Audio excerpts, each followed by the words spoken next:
Tim Tabur Kejati Sumsel berhasil ngamankan tersangka AT, Supervisor Marketing Bank BNI yang sudah menggelapkan duit nasabah sebesar 6,4 miliar rupiah di rumah makan sederhana Jalan Demang Lebar Daun Palembang.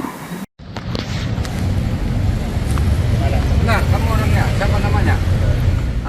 Kejaksaan Tinggi Sumatera Selatan lewat tim tangkap buron Kejati Sumsel sudah berhasil menangkap tersangka AT, mantan Supervisor Marketing Bank BNI Cabang Sekayu yang masuk DPU selama sebulan karena gelap ke duit nasabah sebesar 6,4 miliar rupiah.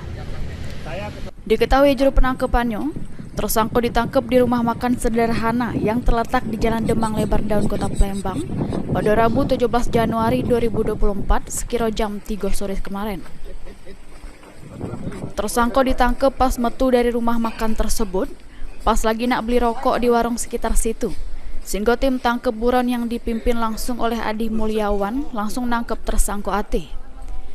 Aspitsus Kejati Sumsel, Abdullah Nurdeni mengungkapkan, selama sebulan ini dirinya netep di Palembang dengan cara pindah-pindah dari sikok kosan ke kosan lain.